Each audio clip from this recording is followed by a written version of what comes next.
Mendy is innocent. He beat the case. So, now that he's innocent, what's going to happen to the girls that lied? Are they going to get jail time? Because they should. They've ruined his career. He would have had a treble right now. So what punishment are they going to get?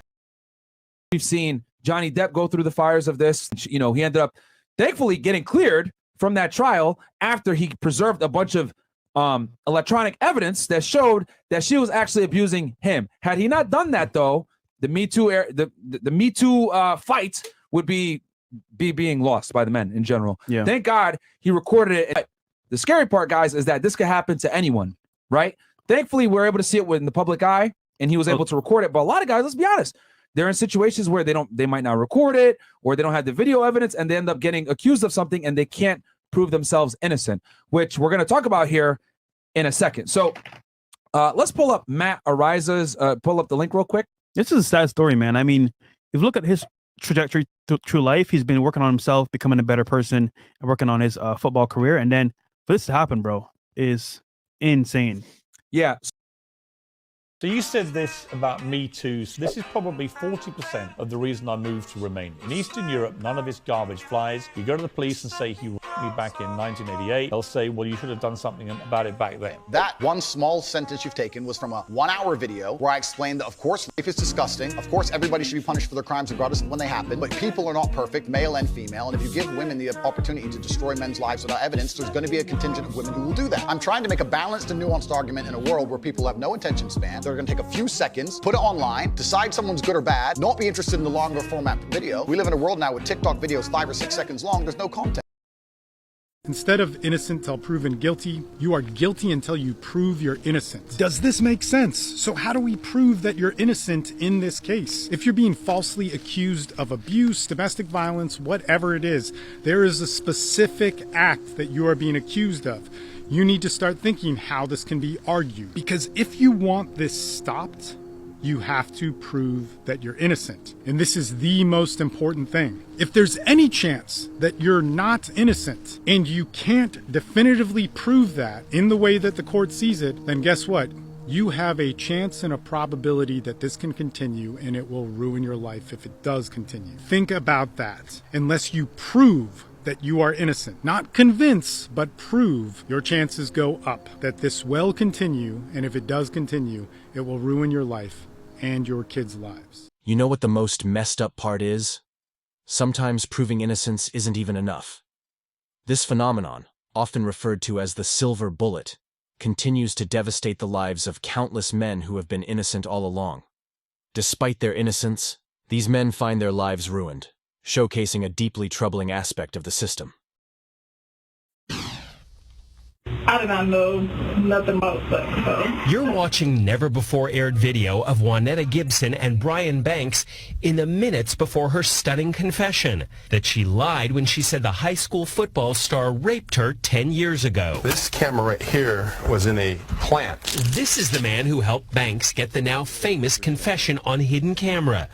Private investigator Freddie Parrish. There's only one chance to get the goods. I mean, you got to make it right the first time. Parrish's son played football with Brian Banks at Long Beach Polytechnic High in 2002, the time Juanetta Gibson made her false rape accusation. Gibson's family got $1.5 million settlement from the school district, and Banks got 5 years in prison and 5 more on parole, shackled with an ankle monitor. So I know I'm not behind bars, and I know I'm not locked up right now, but I'm still very much incarcerated. Then last year, Brian Banks got a Facebook friend request from Juanetta Gibson. Mr. Banks called my son, Freddie, and asked him, what should I do? My son naturally says, hey, you got to call my dad. He'll help you with this. Once I was able to read the case, there was no doubt in my mind that this young man was innocent. Parrish devised a plan to clear Brian Banks' name. He wired his office. We had a pin like this with hidden cameras sitting in this pin holder, and with microphones. We had put the audio device in that tree right there behind you. The private eye suggested Banks first invite Gibson to his office for a friendly chat about their past. About all the cultures, everything. Brian Banks asks Gibson for help in clearing his name. I will go through with helping you, but she's afraid of losing all that money from her settlement. All that money they gave us, gave me, what? I don't want to have to pay it back. All that, because that will take a long time. Now comes the hard part. Banks had to convince Gibson to come back the next day and talk to the private eye who was helping free him. I needed to get her to basically recant everything that she said that Brian did 10 years ago. If I let this man down, I would have to live with that the rest of my life. The mood in the room was light, but investigator Parrish's questioning got heavy. When did you lose your virginity? Was it after him, before him? After. Now the big question. Did he rape you? No, he did not rape you. Did he kidnap you? No. When she said those things, what did you say to yourself? Wow, I got it. It was the key evidence that Banks' lawyers from the California Innocence Project needed to go back to court. And that undercover video got Brian Banks' rape conviction thrown out. Banks' lawyer, Justin Brooks. Well, the videotape is a slam dunk in the sense that she's recanting her testimony. She's specifically saying that he did not rape her. Parrish has had big celebrity cases and well-known clients. But this assignment had a different kind of payoff. No, I had an opportunity to make a difference in a man's life. And finally, what about Juanetta Gibson, who got all that settlement money after making a false accusation? We asked the DA's office and the school district if they plan to try and recover it. They wouldn't comment. But Banks' lawyer and private eye say most of that $1.5 million settlement has probably been spent. You know, in fact, Joel, a lot of the neighbors and even some friends have come forward saying that money was spent left and right, and on a lot of things, including cars, a lot of cars. It is thought that she's gone through, or her family has gone through most of that money. In fact, when she showed up for that meeting, she took a bus, didn't even have a car to drive. 28-year-old Atlanta Falcon linebacker rookie Brian Banks is one step closer to making his dream a reality after taking to the gridiron against the Cincinnati Bengals this week. Nice job getting off a block and making a play. It's still one of those situations where, like, you know, it happened, but like now it's just replaying in my head. But this is no ordinary rookie. Banks joined the Falcons after spending 5 years in jail and 5 on parole. Why? He was wrongly convicted of raping a high school classmate. In May 2012, justice was served. The verdict for Banks overturned. The new ruling, not guilty. The people's motion to dismiss this case pursuant to Section 1385. I may not ever get the answers as to why I was supposed to go through what I went through, but I know that I'm here today and I remain unbroken. False accusations against men are truly reprehensible, especially when the accuser walks away with millions. This situation raises a critical question. How many women are incentivized to make false accusations?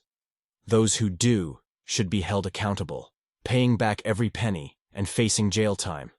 A registry for people who make false accusations should be established. Even if it takes the rest of her life, she should be sued for at least $1.5 million to make her feel the consequences of her actions. It's outrageous that a man's decade of life can be ruined without any real penalty for the accuser simply because she can't pay back the $1.5 million. Perjury is still punishable, and she should face jail time. I agree with this comment completely. She should have to pay all that back, plus have to pay him for his loss of his career, being charged and time spent. This is extremely sad. Petition is granted. The end of Brian Banks' ordeal was marked by tears after a judge threw out the rape charge that had sent him to prison for more than 5 years. My only dream in the world was to just be free and to have the same opportunity as everybody here. He was a 16-year-old star linebacker with a full-ride scholarship to USC and a dream to play in the NFL, when in 2002, a classmate accused Banks of raping her in the stairwell of their Long Beach high school. Although Banks insisted it was consensual and there was no sex, he told KCBS-TV that his defense attorney at the time gave him a choice: plead no contest to rape or risk a trial that could send him to prison for life. When you go into that courtroom, the jury is going to see a big black teenager and you're automatically going to be assumed guilty.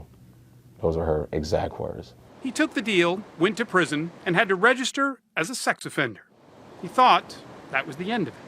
But after he was released, came a surprise: a friend request on Facebook from his accuser, Juanetta Gibson.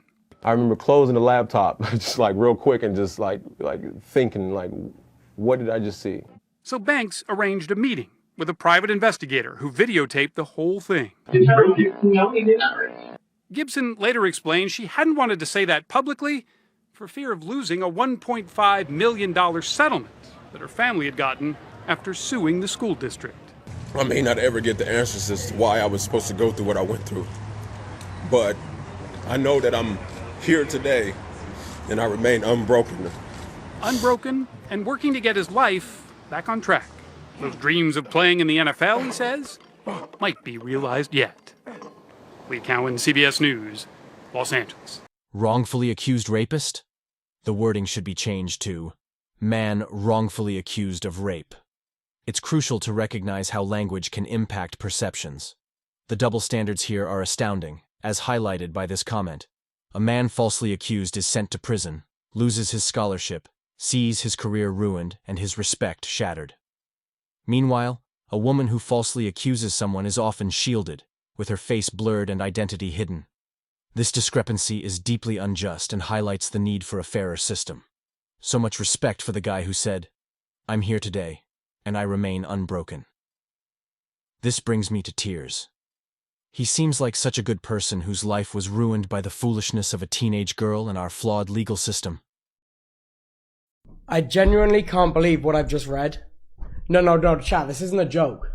This is no bullshit right now. I have just been sent by my moderators a tweet accusing me of stuff. Has frankly never fucking happened. I'm gonna read it on stream right now. So it says, since a lot of people are coming out about disgusting acts of a lot of Minecraft YouTubers, especially from the Dream SMP, I decided to come out with my experience a couple of years back in 2021. Since before now, I was scared of the backlash I would face, but now I think that this is the perfect time. Some dates and times might be incorrect due to how drunk I was at the time of the encounter. It all started when I stumbled upon Tobo's videos on YouTube. I was immediately drawn in by his charismatic personality and his love for the game of Minecraft. As a fan, I would watch his streams and interact with him on social media, never thinking that I would one day meet him in person. But that all changed when I attended a party with some friends. Being 16, I wanted to fit in. I decided to drink alcohol for the first time. I quickly lost control and found myself in a vulnerable state. That's when Tobo, who was at the party, offered me to take me home. Okay, first of all, 2021 was peak pandemic, peak lockdown. I didn't go to any parties. I didn't go out of my house. No parties. I was grateful at the time, thinking that he was just a good person, since I didn't even know that it was him until I started asking about what he did on the way to what I thought was my house. I ended up passing out in the car, but instead of taking me home, he drove me to a secluded parking lot. It was there where he made advances towards me to touch me inappropriately. Never happened. First of all, he drove me home. I literally do not have a driver's license. He made advances towards me and touched me inappropriately while I was doing this, continued to slip in and out of sleep. I was shocked. I didn't know. I blame myself for getting this drunk. And trusting someone who I thought was an idol. But the truth is, I never gave him consent. He took advantage of me in a vulnerable moment after that night. Again, this never happened. I can't say enough how completely untrue and how false that is. It's blatant misinformation. It's complete bullshit, man. Now I know she's locked away for a bit longer, it's just a bit of a relief, but I wish it was longer a sentence. I do think I'll be able to move on with my life a little bit, but I'm also going to have the thought in my head that it's only 2 years of my life till she's free again. So as bad as it sounds, I do think I'm going to move out of the area, and so I'm not in the same area as when she's released. So I'm not sure how my family and I are going to recover from this. The mud sticks, and I fear it may take some time. But as a family, we remain strong, and we will be strong. And we're determined to move forward positively with our lives. For 2 years, I didn't go out, I didn't socialise, I was 17, 18, staying at home all the time, not really living a life that a teenager should have done, just because I was scared, for like our own protection, we go out and then something happens, it might just be easier staying at home. Do you think, well, you know, obviously he's not done anything, but the fact how long it's taken to prove his innocence, he wasn't allowed to say anything, and in the meanwhile, he was attacked and all this abuse, and it's taken us 3.5 years to get to this, for the truth to actually come out. Yeah. And she wasn't just accusing you of things, she's accusing a lot of other people of other stuff as well. But for you, you're 18 years old, you've done nothing to this woman, and suddenly you're faced with multiple rape and assault charges. What are you thinking? I was disgusted. Like, I didn't know what was going on. I just felt horrified. I was scared. I didn't know. And then when I found out I was being sent to prison, I said to my mum, I'm not going to be coming out alive because I don't want to go to prison for even if I did do something. So why do I want to go if I'm not doing something wrong? You were put on the sex offenders wing of Preston Prison. Yeah. And you had to share a room with a paedophile. Yeah, and he told me he pleaded guilty to that offence. What was the offence? He sent pictures to an 8-year-old kid. What did you feel about having to share a cell with someone like that? I felt sick, like physically sick. Like. And you were there because the police had concluded that you must be guilty of similar behaviour. Yeah, and I applied for bail numerous times. My legal team applied for bail, I think 4 times, and I was denied it every single time. And then I just got woke up one morning by the prison staff, and they said, you're in court. And I was confused because I didn't have any notice beforehand. And that's when I went to court and I got out on bail, but I wasn't allowed to go back to my hometown. I had to sign on the police station every 2 days. And people in your hometown thought you were a rapist? Yeah, I was named in the paper. What did they do? I had rapist spray painted on my house. I had my windows smashed. My mum had to move out of her house because of it all. And you spent 10 weeks in prison yourself? Yeah. So all this is going on, and you're completely innocent. Yeah. Meanwhile, everybody knows you. You're on the front page of the paper. You've been named. Your family's name has been completely decimated by this.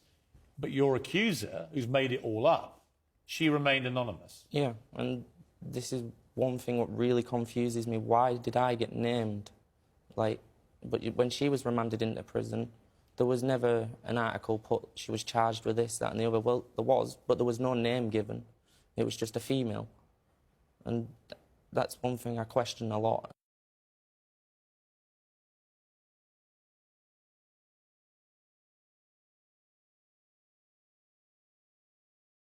Now to that false rape charge, 1 year in prison. That sentence tonight for the woman who falsely accused 2 football players from Sacred Heart University in Connecticut of rape.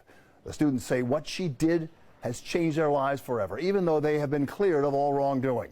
Eyewitness News reporter Marcus Solis with our lead story tonight. He's live in Bridgeport. Marcus.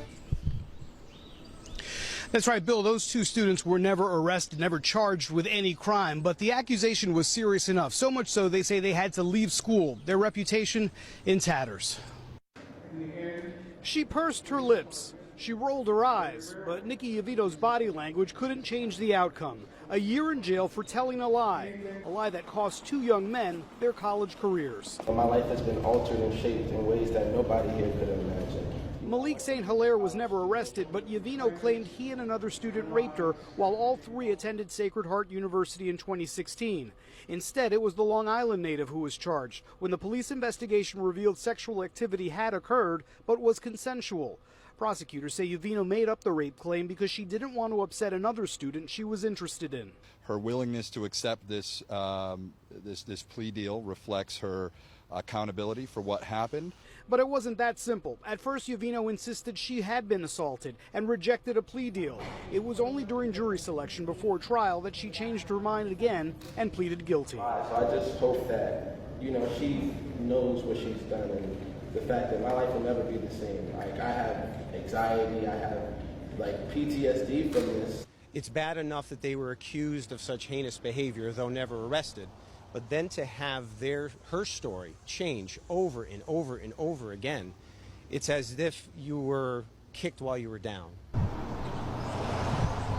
Well, the other student who chose to remain anonymous lost a football scholarship over this. Both men say they plan to sue Yavino in civil court. As for the criminal case, she has been in custody since that guilty plea in June. It will count as time served towards that 1-year sentence. Men in custody battles are falsely accused of crimes all the time, especially having to do with violence, to prove that they are a bad parent by a hysterical mother. Instead of complaining about this, instead of bitching about it, instead of talking about how the world is completely unfair, I want you to learn how to fight it. Anytime you have a claim against you that could affect you legally, you need to learn how to argue that legally. If you don't learn how to argue that legally, you are setting yourself up for failure in the courts. That means you need to learn how to disprove this. How do you organize evidence? You need to not worry so much about proving that the mom is a liar and an evil person, but you need to prove that first, you did not do this crime. This is not going to be through character witnesses. This is going to be through direct evidence of timelines, pictures, photographs, video, audio recordings. Now, I just want to tell you, if you don't do this, what usually happens is you go to court unprepared. You have the wrong kind of witnesses, wrong kind of evidence, wrong kind of testimony. A judge is going to rule on the side of caution. You're going to get things like protective orders or restraining orders put against you. This inhibits your relationship with your child. It starts dividing you from them. It starts allowing a lie that whoever's making these claims, usually the mother, to continue them to the child. The child starts believing them, and then things like parental alienation happen, which is a horrible psychological disorder. You need to learn to stop this immediately. I want you to learn how. If you need help with this, I strongly encourage you to join my groups, a complete support system that is going to help you out mentally, emotionally, and legally on this, to defend you, to get you your freedom so that you can be a dad. My groups will pay for themselves within the first month, and in addition to that, they're going to save you just tens of thousands of dollars in legal fees. The links for the Rising Man, which is my group and community, are in my bio. Stay strong, guys. Stay alive so you can stay fathers. But it seems like there's no hope for men like this. One man said, dealing with this crap right now. She just filed a bunch of lies, including that I raped her years ago, and if I don't be nice to her, she will file it against me. It never happened, but shows how she is. Men get their lives ruined every single day by false allegations of sexual misconduct. People get mad when you say that. Well, some of them are true. Some of them may be true, but they don't have to be true. And that's the culture that we live in. We live in a culture where men can be accused of things. It could come out 3 years from now that he actually didn't do this, but by then his shit is all ruined. And they know that. This happens to actual, just regular men on a daily basis. A relationship went bad. Some sort of, bitter feelings. Oh, all of a sudden there's these accusations. And then all of a sudden the man is fired from his job. He's dropped from his contracts, ostracized by his peers and by society as some sort of sexual predator, when in reality, dude, they just broke up and it didn't go the way someone wanted. Like, we live in a double standard society where men are literally at the mercy of accusations. And this is why it's my opinion that if a man is accused of rape and he is found to be not guilty of rape, the accuser should have to serve the sentence of the actual rape. And that concludes today's discussion on MGTOW Voice. Don't forget to like, subscribe, and hit that notification bell to stay updated on future videos. Share your thoughts in the comments below, and I'll see you all in the next video.